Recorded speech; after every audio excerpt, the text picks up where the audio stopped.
How's it going, Packers fan? Baserski Productions here, and welcome back to my fourth iteration of the Green Bay Packers 7-round mock draft.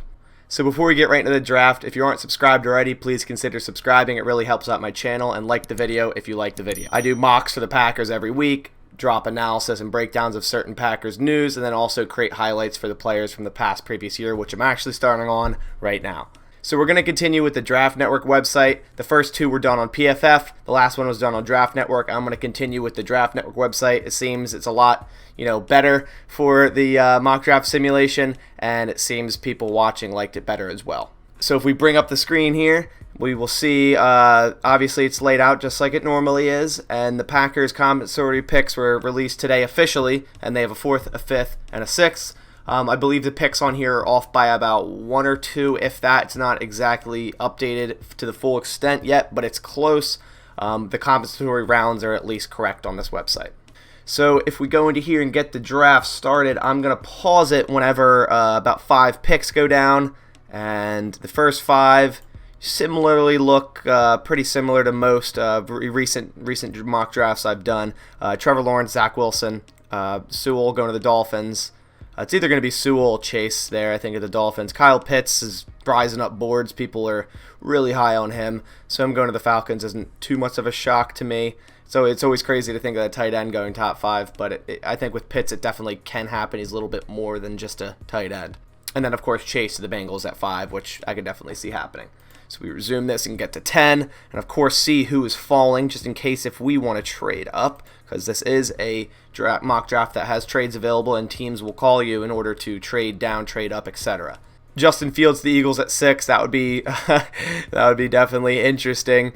Waddle to the Lions, could definitely see that. They didn't tag Kenny Golladay. They're most likely going to draft a receiver here, considering they're going to get either Chase, Waddle, or Devonta. So could definitely see that happening. Caleb Farley, the first corner off. That seems to be more of a theme nowadays over Patrick Surtain the second. And then Trey Lance, the Broncos. This top 10 looks pretty spot on.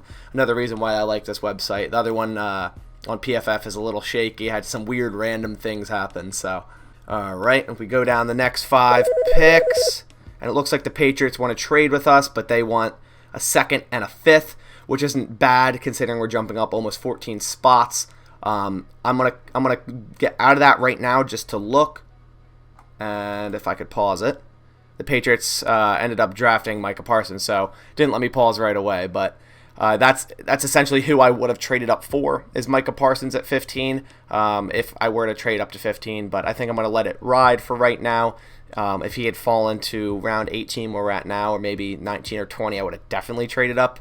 But giving up our 2nd round for him is, I'm not too high on it. But going over the next 7 picks, since it decided to go wild on me and start running, Devonta Smith to the Giants, Mac Jones to the 49ers, Slater and Cosme tackles to the Chargers and Vikings, Micah Parsons to the Patriots, Najee Harris at 16, a little higher than I have him, but definitely him and Etienne are the 2 top running backs in this draft, and then Kwity Paye to the Raiders. And it looks right now I don't really have anyone I feel the absolute need to trade up 9 spots, and Bears probably wouldn't even trade with us anyways. But Barmore, definitely a guy you could definitely trade up for. And then, of course, you have Bateman, who's also a good receiver, but I just don't see the Packers trading up in the 1st round for a wide receiver. So let's continue, get the next 5 picks out of the way. 2 tackles go, Jalen Phillips, Rashad Bateman, Travis Etienne, and Jalen Mayfield. So 3 offensive tackles go there. Darrisaw, good tackle I was looking at. We still have Vera-Tucker on the board, who's a good inside lineman. Barmore's still there, who at this rate, I don't know if I'd trade up 2 or 3 picks. I might just try to ride it out and see if he's still there. We still have Zaven Collins, who I drafted in the last draft, who I really like. We have Kadarius Toney, who I like, and one guy I'm really eyeing out here is Greg Newsom from Northwestern. Brian Gutekunst went to the Northwestern's Pro Day.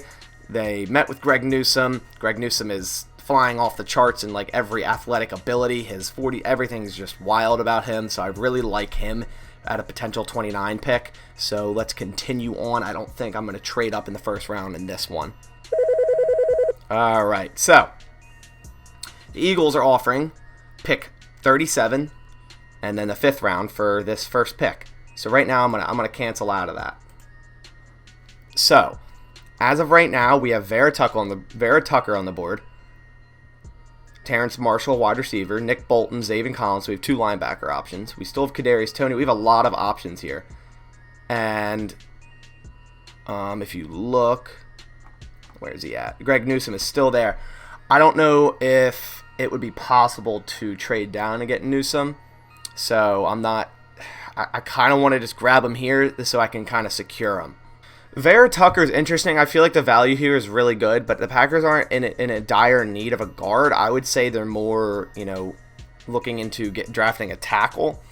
Now, they could definitely use a guard if Elton Jenkins slides to center or Lucas Patrick slides to center. So I'm not exactly sure. I might take Vera-Tucker just out of BPA because that's what the Packers usually do, and then potentially try to trade up for Greg Newsom or someone like that. Or even Aaron Robinson corner. There's still some corners out on the board here. And Vera-Tucker might not be the sexiest pick, but definitely one that would help out the Packers' offensive line. So just like I said, I think I'm actually going to go with Elijah Vera-Tucker here. I read up a little bit more on him, and it seems he's a very versatile lineman, which seems to be a running theme with the Packers. A lot of their linemen can play pretty much anywhere on the line. Great value here. His rank's 22, and we're at 29. The Packers definitely need some offensive line help with Lindsley leaving, Bakhtiari, who knows if he's going to be ready week 1. Rick Wagner being cut. There's 3 guys there that were starting at the end of the year that are going to be gone. So I think I'm going to go with Vera-Tucker here and potentially try to trade up to get Greg Newsom. We'll see exactly how that goes. But for right now, I'm drafting Vera-Tucker, interior offensive lineman, or just generally lineman, pick 29. So I'm trying to see how long this might fall. And Greg Newsom went 34. Okay. I was going to say if he fell to like 40, I was going to trade up for him. But here we have Zaven Collins still here, who I do like as well. We have Eric Stokes out of Georgia, Aaron Robinson, UCF. We still have Rondale Moore, who I traded up for in the last draft. We have Elijah Moore, who's pretty much right neck and neck with him in terms of ranking. So if we just kind of let this roll out a little bit, because I'm not exactly sold on trading up right now. Zaven Collins goes. Aaron Robinson goes. Okay, so at that rate, I was kind of looking to maybe trade up around like the between 42 and 45 mark if any of those guys fell, being Stokes, Collins, or Robinson, and all of them went. So at that rate, I think I might just kind of let it ride a little bit. Down and potentially trade up again for Rondale Moore because I really do like him.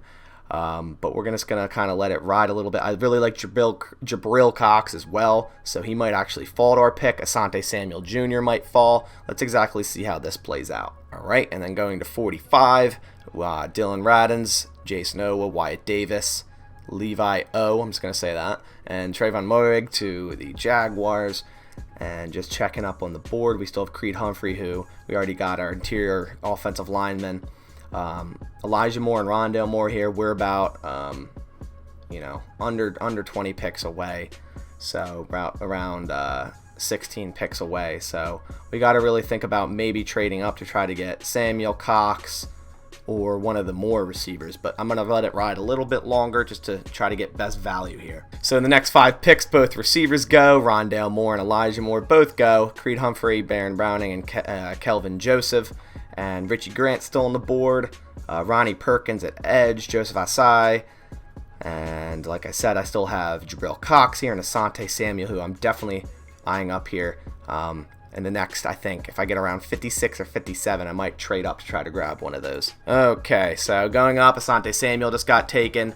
So I think I'm actually going to trade up, or at least try to, in the next 2 picks here, because one of my 2 targets is now taken. So I'm going to end up trying to trade with the Steelers here. Move up 7 picks, give a 6th round. I'm okay with that if they accept this. I really like Jabril Cox. The Packers haven't had a real cover linebacker like him since as far as I can remember. So I'm going to send this offer and see what they think, and hopefully they accept it, and they did accept it. So going back to our pick here, Asante Samuel, like I said, was a guy I was eyeing. Definitely fell decently in this mock draft, but after Jabril Cox here, we already have our linemen we drafted. We do have 2 edge guys, but I think there's a more need at linebacker just in general. I like Kamal Martin and Chris Barnes, but you don't know exactly what you have in the both of them as of right now. I do like Tutu Atwell. We have St. Brown's brother here. We have Amari Rogers still here, which I really like. Potentially we could trade up again. But with this pick, I'm taking Jabril Cox, linebacker out of LSU. All right, the next 5 picks. Landon Dickerson, Alex Leatherwood, Trey Smith. So 3 linemen go off the board. Tutu Atwell and Jamin Davis.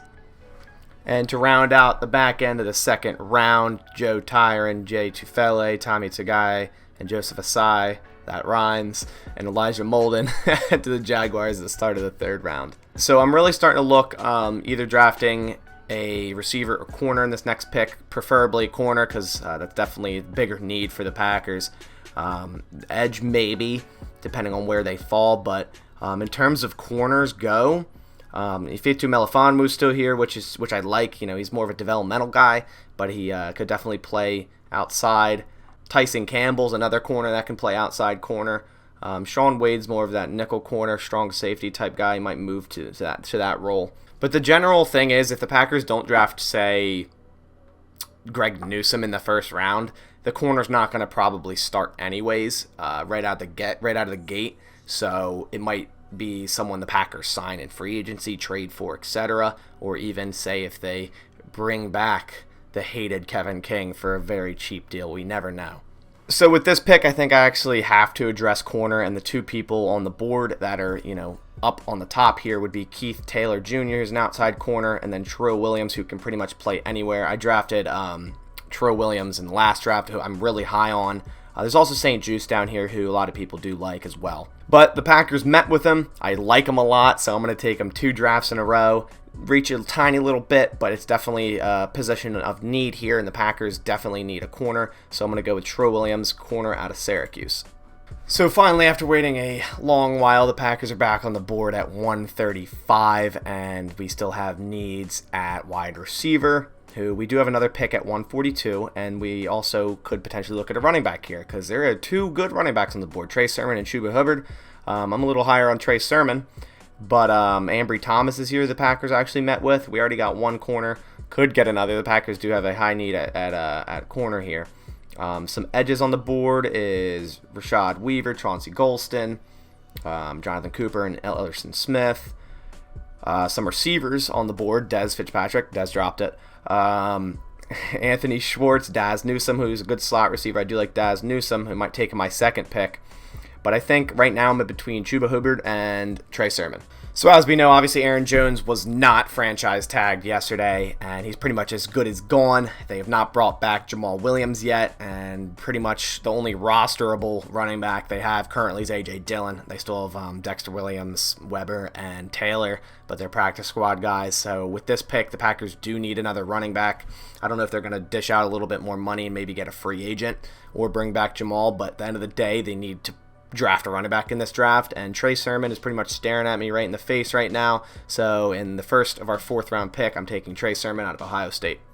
All right, so now we're back on our pick at 142, and honestly, I'm pretty much sold on getting a wide receiver here because there's a lot on the board, and I mean a lot. There's Dez Fitzpatrick, we have Daz Newsom, Anthony Schwartz, Marlon Williams, Watt Filer, and Shi Smith. I think I'm between right now Daz Newsom and Anthony Schwartz. Anthony Schwartz is the fastest player in this draft, and I think the Packers could definitely use someone with that amount of speed. I think Matt LaFleur would go to town with that amount of speed on jet sweeps, pretty much anything.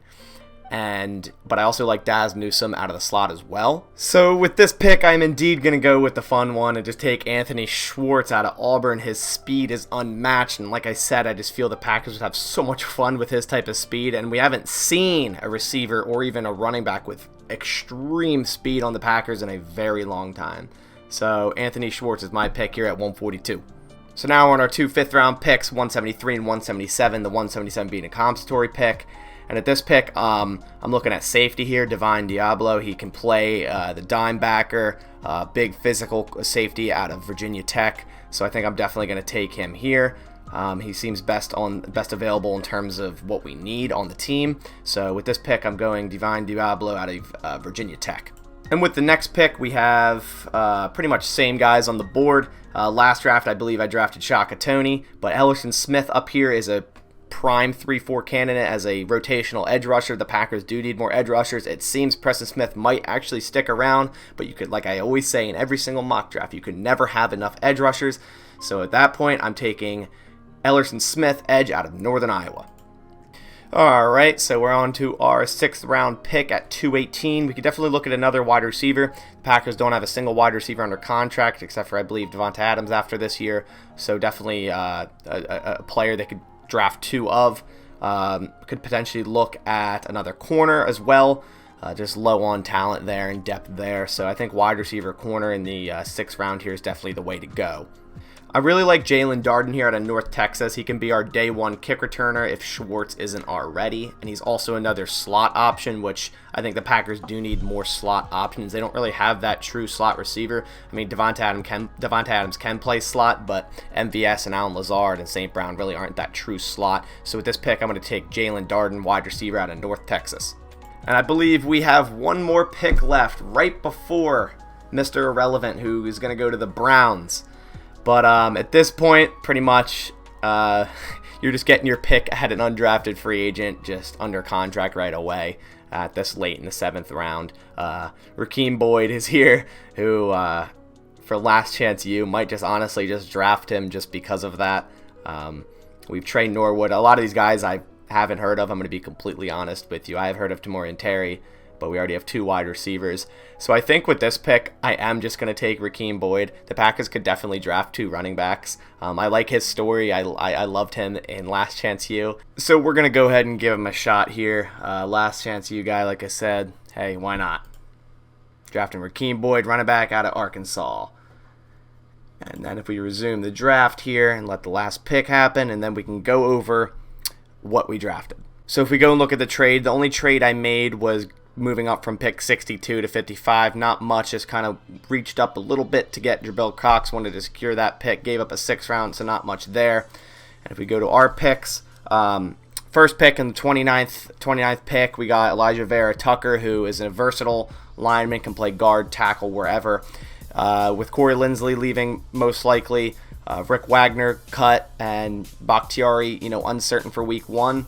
I think he is a good lineman to choose here. The value was great at 29. I see him going early 20s, if not late teens. So getting him at 29, it was BPA, and I feel like I couldn't pass that up. If Elton Jenkins or Lucas Patrick have to play center, that leaves your guards to Elton Jenkins or Lucas Patrick, and then also John Runyon.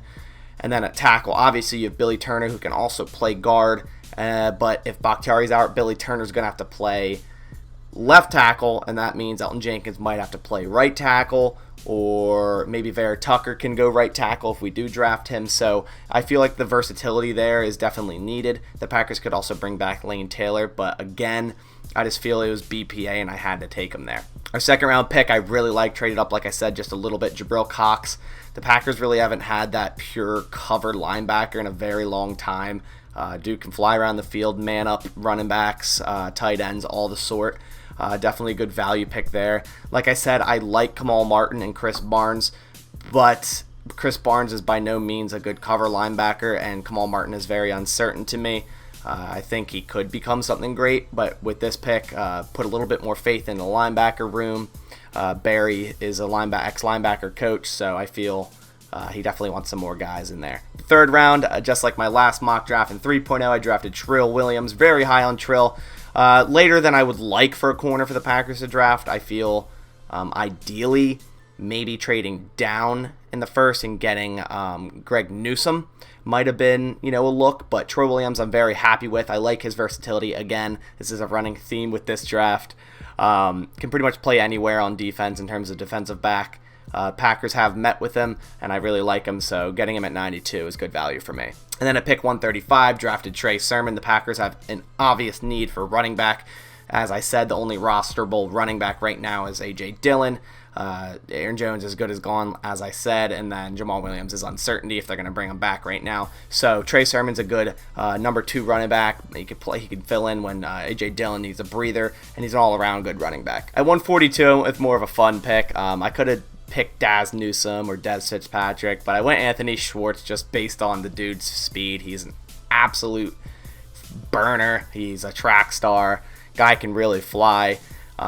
So I just chose him just out of that mere prospect of seeing him in the Matt LaFleur system. And then at 173, I got Divine Diablo, a dime backer. It's kind of redundant considering I got Jabril Cox, who can play that role, sort of. But the Packers could use another safety. Divine Diablo is a good hard-hitting safety. Can definitely be a physical guy, which the Packers do need. At 177, I took Ellerson Smith. I took him over Shaka Toney. He just, I think, fits a 3-4 scheme a little more as a rotational edge rusher, which the Packers need more of. Like I said, Preston Smith might end up staying around. Not exactly sure yet, but regardless of the fact, I'll say it like a broken record, you can never have enough pass rushers. I picked 218. I took Jalen Darden, another slot wide receiver. I really like him out of North Texas. I feel he fell pretty far in this. I could see him going in the 5th round, but Packers do need a surefire slot receiver. Anthony Schwartz could be that. Jalen Darden could be that. And plus, like I said before, the Packers really don't have a lot of receivers under contract in the near future. And then finally, one pick before Mr. Relevant, I just took Rakeem Boyd because of Last Chance U. Packers could end up actually taking 2 running backs in this draft, depending on if they re-sign Jamal or sign another outside free agent. If they do neither, I could definitely see them taking 2 running backs in this draft, just like they took 3 the year of the Aaron Jones, Jamal Williams, and I believe it might have been Devontae Mays or Dexter Williams, one of the 2. But Rakeem Boyd took him just because, like I said, Last Chance U, so why not? At that pick, you're pretty much drafting the rights to an undrafted free agent, 1 pick before the Mr. Irrelevant, so I went with Rakeem Boyd there. Overall, I'm not mad at this draft. I think the value at Vera-Tucker is really good there. I think this fits a lot of needs, mainly, and I would be happy with this draft. I want to hear your thoughts. I'm interested to hear your thoughts down in the comments. Again, did I miss out on someone that you're like, yo, take him, and I chose someone else? Probably did. There tends to be a lot of comments saying, yo, why didn't you take this guy? You took this guy over him. Shouldn't have done that. And that's fine. That's what we do this for. That's what mock drafts are fun for. So just give me a rating down below what you think my draft rated out as. And also let me know your comments on the draft. And that's about all for today. So as always, I hope everyone has a wonderful rest of your evening. And go Pack Go.